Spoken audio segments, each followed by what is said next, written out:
हरे कृष्ण। तो प्यारे स्नेहितनों, इस वीडियो में हम श्रवणपान करेंगे पौष मास के रविवार की व्रत कथा और अंत में सुनेंगे सूर्य चालीसा। वीडियो शुरू करने से पहले यदि अपने चैनल को सब्सक्राइब नहीं किया है तो चैनल को सब्सक्राइब कर बेल आइकन को जरूर दबा लीजिएगा ताकि आगे आने वाली वीडियो के नोटिफिकेशन आप तक टाइम पर पहुंचते रहें। आइए कथा श्रवणपान करते हैं। प्राचीन समय में एक बुढ़िया रहती थी। वह नियमित रूप से रविवार का व्रत करती थी। रविवार के दिन सूर्योदय से पहले उठकर बुढ़िया स्नान आदि से निवृत्त होकर आंगन को गोबर से लीपकर स्वच्छ करती थी। इसके बाद सूर्य भगवान की पूजा करते हुए रविवार व्रत कथा सुनकर सूर्य भगवान का भोग लगाकर दिन में एक समय भोजन करती थी। भगवान सूर्य देव की अनुकंपा से बुढ़िया को किसी प्रकार की चिंता व कष्ट नहीं था। धीरे धीरे उसका घर धन धान्य से भर रहा था। उस बुढ़िया को सुखी होते देख उसकी पड़ोसिन उससे बुरी तरह जलने लगी। बुढ़िया ने कोई गाय नहीं पाल रखी थी, अतः वह अपनी पड़ोसिन से आंगन में बंधी हुई गाय का गोबर लाती थी। पड़ोसन ने कुछ सोचकर अपने गाय को घर के भीतर बांध दिया। रविवार को गोबर न मिलने से बुढ़िया अपना आंगन नहीं लीप सकी। आंगन न लीप पाने के कारण उस बुढ़िया ने सूर्य भगवान को भोग नहीं लगाया और उस दिन स्वयं भी भोजन नहीं किया। सूर्यास्त होने पर बुढ़िया भूखी प्यासी सो गई। रात्रि में सूर्य भगवान ने उसे स्वप्न में दर्शन दिए और व्रत न करने तथा उन्हें भोग न लगाने का कारण पूछा। बुढ़िया ने बहुत ही करुण स्वर में पड़ोसन के द्वारा घर के अंदर गाय बांधने और गोबर न मिलने की बात कही।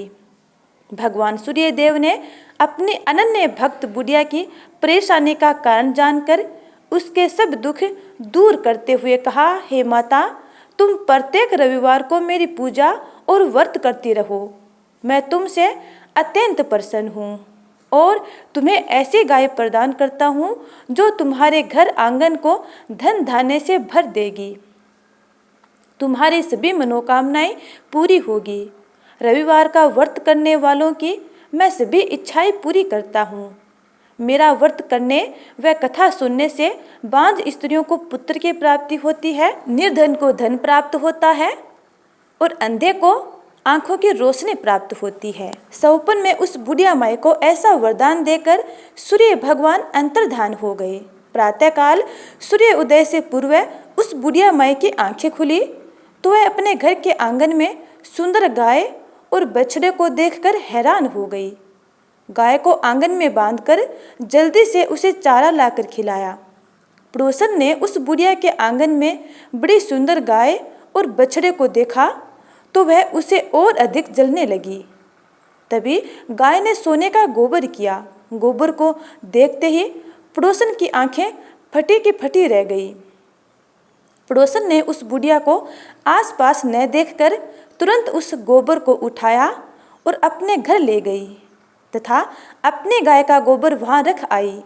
सोने के गोबर से पड़ोसन कुछ ही दिनों में धनवान हो गई।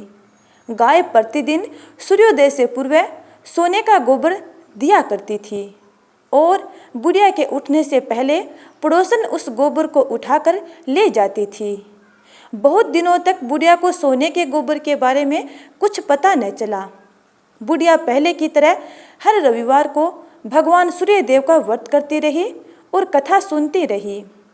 लेकिन जब सूर्य भगवान को पड़ोसन की चालाकी का पता चला तो उन्होंने तेज आंधी चलाई। आंधी का प्रकोप देखकर बुढ़िया ने गाय को घर के भीतर बांध दिया। सुबह उठकर बुढ़िया ने सोने का गोबर देखा तो उसे बहुत आश्चर्य हुआ। उस दिन के बाद बुढ़िया गाय को घर के भीतर बांधने लगी। सोने के गोबर से बुढ़िया कुछ ही दिनों में धनवान हो गई। बुढ़िया के धनी होने से पड़ोसन फिर बुरी तरह जल भूनकर राख हो गई और उसने अपने पति को समझाया और उसे उस नगर के राजा के पास भेज दिया। राजा को जब बुढ़िया के पास सोने के गोबर देने वाली गाय के बारे में पता चला तो उसने अपने सैनिक भेजकर बुढ़िया की गाय लाने का आदेश दे दिया। सैनिक उस बुढ़िया के घर पहुंचे। उस समय बुढ़िया सूर्य भगवान को भोग लगाकर स्वयं भोजन करने वाली थी। राजा के सैनिकों ने गाय और बछड़े को खोला और अपने साथ महल की ओर ले चले। बुढ़िया ने सैनिकों से गाय और उसके बछड़े को ना ले जाने के लिए प्रार्थना की।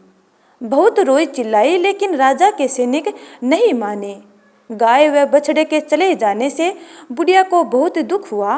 उस दिन उसने ना कुछ खाया ना कुछ पिया और सारी रात सूर्य भगवान से गाय व बछड़े को लौटाने के लिए प्रार्थना करती रही।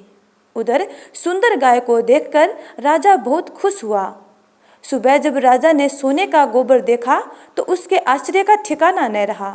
उधर सूर्य भगवान को भूखी प्यासी बुढ़िया को इस तरह प्रार्थना करते देख उस पर बहुत करुणा आई।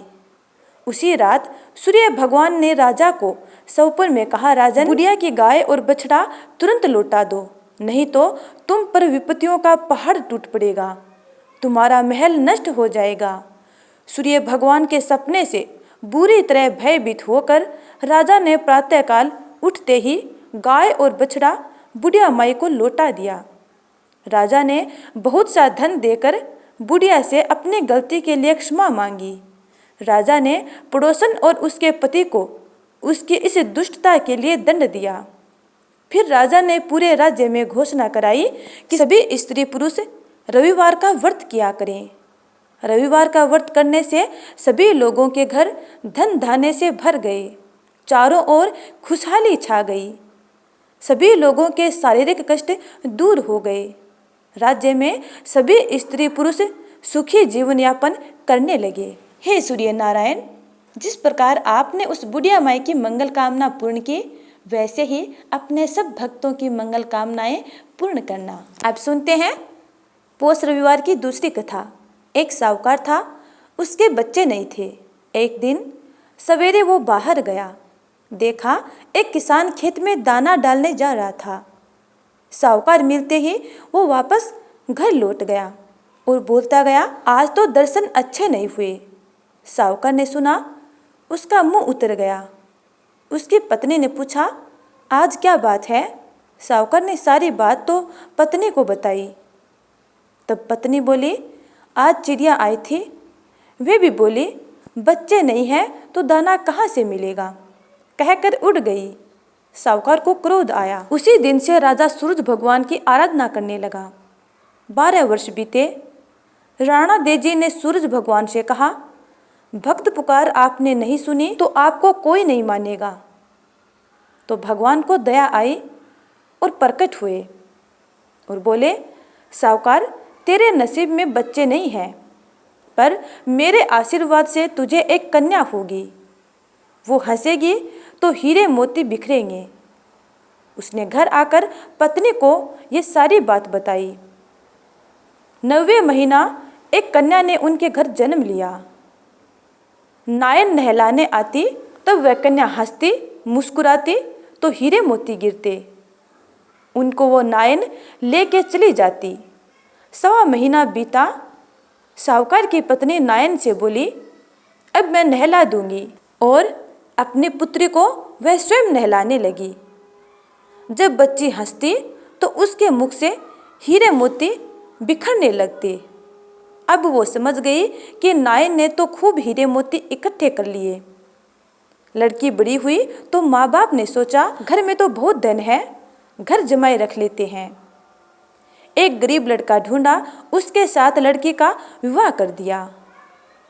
माँ दिन उगते ही बेटी को उठाने जाती और उसका मुख देखती तो लड़की का पति बोला, अपने बीच सुबह सुबह माँ का क्या काम? तो लड़की बोली, माँ का नियम है कि सुबह होते ही वो मेरा मुंह देखती है। दूसरे दिन उस लड़की का पति सुबह उठा और उसका मुख देखा तो उसके मुख से हीरे मोती बिखर रहे थे। वो समझ गया कि इसीलिए सासू इसका मुंह पहले ही देख लेती है। थोड़ी देर बाद लड़की की माँ आई तो हीरे मोती नहीं मिले। माँ समझ गई कि जवाई को पता चल गया है। माँ के मन में कपट आया। उसने एक आदमी को जमाई को जान से खत्म करने भेज दिया। आदमी ने जमाई को मार दिया और उसका सिर सासू को लाके दे दिया। राणा दे सूरज भगवान ने देखा कि हमारी दी हुई कन्या का पति मार दिया गया है। राणा दे सूरज भगवान मानव रूप धरकर भिक्षा मांगने गए और उस कन्या के पति का सिर ले आए। अंग जोड़कर अमृत का छींटा दिया। वो उठकर बैठ गया और घर गया तो बेटी ने पूछा, पौष रविवार का मेरा नियम है कि दिन अस्त हुए बाद खाना नहीं खाने का, फिर आप इतनी देर से क्यों आए? वो बोला, तेरी माँ ने मुझे मारने के लिए आदमी भेजा और सारी कहानी बता दी।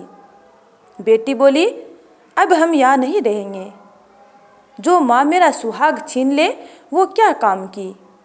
बेटी अपने पति के साथ अपने घर चली गई और बेटी के घर में सुख समृद्धि हो गई तथा माँ के घर में धीरे धीरे दरिद्रता आ गई। हे सूरज भगवान, जिस प्रकार आपने उस बेटे की मन इच्छा पूर्ण की, वैसे ही अपने सब भक्तों की मंगल कामनाएं पूर्ण करना। अब सुनते हैं गणपति बप्पा की कथा और फिर सुनेंगे सूर्य चालीसा। एक बुढ़िया माई थी, उसके एक बेटा और एक बहू थे। बुढ़िया माई गणपति बप्पा की बहुत बड़ी भक्त थी। वह हर रोज गणपति बप्पा की आराधना किया करती थी। एक दिन गणपति बप्पा उसकी भक्ति से प्रसन्न होकर प्रकट हो गए और बोले, हे बुढ़िया माई, मैं तेरी भक्ति से अत्यंत प्रसन्न हूँ, तू जो चाहे सो मांग सकती है। तब बुढ़िया माई ने कहा, हे गणपति बप्पा, मैं क्या मांगूं और कैसे मांगूं, मुझे तो मांगना नहीं आता। तब गणपति बप्पा ने कहा, आप अपने बेटे और बहू से पूछ लो, उसके बाद मांग लेना।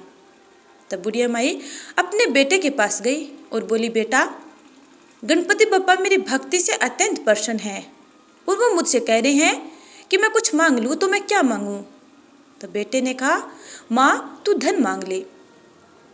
तब बुढ़िया माई अपने बहू के पास गई, बहू से पूछा। बहू बोली, माँ जी नाते और पोते मांग लो। तब बुढ़िया माई ने सोचा, ये दोनों तो अपने मतलब की मांग रही हैं, मुझे अपनी पड़ोसिनों से जाकर पूछना चाहिए। तब बुढ़िया माई अपनी पड़ोसिनों के पास गई और उनसे पूछा। पड़ोसिनों ने कहा, बुढ़िया माई तू क्यों धन मांगे, क्यों नाते और पोते मांगे, तू तो थोड़े दिन ही जिएगी, इसलिए अपने आंखों की रोशनी मांग ले, जिससे तेरी बची हुई जिंदगी आराम से कट जाएगी। बुढ़िया माई ने सोचा, मुझे अपने मतलब की भी मांगनी चाहिए और अपने बहू और बेटे के मतलब की भी मांगनी चाहिए। दूसरे दिन बुढ़िया माई गणपति बप्पा के पास गई और बोली, हे गणपति बप्पा, यदि आप मेरी भक्ति से प्रसन्न हैं तो आप मुझे 84 करोड़ का महल दे, सोने के खंभे दे, सोने के कटोरे में दूध पीते हुए नाती और पोते दे, अमर सुहाग दे, कंचन जैसी काया दे, संपूर्ण परिवार में सुख दे और अंत में मोक्ष दे। गणपति बप्पा मुस्कुराए और बोले, बुढ़िया माई तूने तो मुझे ठग लिया, किंतु जा, तूने जो कुछ मांगा है सब कुछ वैसा ही मिलेगा। इतना कहकर गणपति बप्पा अंतर ध्यान हो गए। इसके बाद बुढ़िया माई ने अपनी आंखें खोली तो बुढ़िया माई ने जो कुछ मांगा था सब कुछ वैसा ही मिला। हे गणपति बप्पा, जैसे आपने बुढ़िया माई की मन इच्छा पूर्ण की, वैसे ही अपने सब भक्तों की मंगल कामनाएं पूर्ण करना। जय श्री गणेश। अब सुनते हैं सूर्य चालीसा। कनक बदन कुंडल मकर, मुक्ता माला अंग, पद्मासन स्थित ध्याये, शंख चक्र के संग। जय सविता जय जयति दिवाकर, सहस्त्रांशु सप्ताश्व तिमिरहर। भानु पतंग मरीचि भास्कर, सविता हंस सुनूर विभाकर। विवस्वान आदित्य विकृतन, मार्तंड हरि रूप विरोचन। अंबरमणि खग रवि कहलाते, वेद हिरण्य गर्भ कह गाते। सहस्त्रांशु पर द्योतन, कही कही मुनिगण होत प्रसन्न मोदल ही। अरुण सदृश सारथी मनोहर, हांकत है साता चढ़ी रथ पर। मंडल की महिमा अति नारी, तेज रूप केरी बलिहारी। उच्च सर्वा सदृश हरे जोते, देखी पुरंदर लज्जित होते। मित्र मरीचि भानु अरुण भास्कर सविता, सूर्य अरख खग कलिहर पूषा रवि। आदित्य नाम लय हिरण्य गर्भाय नमः कही के, द्वादश नाम प्रेम सो गावे। मस्तक 12 बार नवावे, 4 पदार्थ सो जन पावे। दुख दारिद्र अग पुंज नशावे। नमस्कार को चमत्कार यह है, विधि हरिहर को कृपा सार्य है। सेवे भानु तुम ही मन लाई, अष्ट सिद्धि नवनिधि ते ही पाई। 12 नाम उच्चारण करते, सहस जन्म के पातक डरते। उपाख्यान जो करते तवजन, रिपु सो जमल हते सोते ही छन। छन सुत जुत परिवार बढ़तू है, प्रबल मोह को फंद कटतू है। अरक शीस को रक्षा करते, रवि ललाट पर नित्य बिहरते। सूर्य नेत्र पर नित्य विराजत, कर्ण देश पर दिनकर छाजत। भानु नासिका वास करहु नित, भास्कर करत सदा मुख कौहित। ओठ रहे परजन्य हमारे, रसना बिच तीक्ष्ण बस प्यारे। कंठ सुवर्ण रेत की शोभा, तिगम तेज से कांधे लोभा। पुषा बाहु मित्र पिटहीं पर, त्वष्टा वरुण रम सु उष्ण करे। युगल हाथ पर रक्षा कारण, भानुमान उर सरमम सुउदरचन। बसत नाभि आदित्य मनोहर, कटि मह हंस रहत मन मुदभर। जंघा गोप्ती सविता वासा, गुप्त दिवाकर करत हुलासा। विवस्वान पद की रखवारी, बाहर बसते नित तुम्हारी। सहस्त्रांशु सर्वांग संहारे, रक्षा कवच विचित्र विचारे। अस जो जन अपने न माही, भय जग बीज करहूँ तेहि नाही। दरिद्र कुष्ठ तेहि कबहू न व्यापे, जो जन या को मन मह जापे। अंधकार जग का जो हरता, नव प्रकाश से आनंद भरता। ग्रहण ग्रसीन मिटावत जाहि, कोटि बार मैं प्रणव ताहि। मंद सदृश सुत जग में जाके, धर्मराज सम अद्भुत बांके। धन्य धन्य तुम मनि देवा, क्या करत सुर मुनि नर सेवा। भक्ति भावयुत पूर्ण नियम सो, दूर हटत सो भय के भ्रम सो। परम धन्य सो नर तन धारी, है प्रसन्न जेहि पर तमहारी। अरुण माघ मह सूर्य फाल्गुन, मद वेदांग नाम रवि उदय। भानु उदय वैशाख गिनावे, ज्येष्ठ इंद्र आषाढ़ रवि गावे। यम भादो आश्विन हिमिरेता, कार्तिक होत दिवाकर नेता। अगहन भिन्न विष्णु है पुसहिम, पुरुष नाम रवि है मलमा सहिम। भानु चालीसा प्रेम युत, गावहिम जे नर नित्य। सुख संपत्ति लहे विविध, होहि सदा कृत कृत्य। तो प्यारे स्नेहजनों, ये थी पौष मास के रविवार की व्रत कथा सूर्य चालीसा। उम्मीद करती हूँ कि आपको ये वीडियो अच्छा लगा है। यदि अच्छा लगा है तो लाइक कमेंट कर देना और अगले वीडियो का इंतजार करना। तब तक के लिए जय श्री राधे।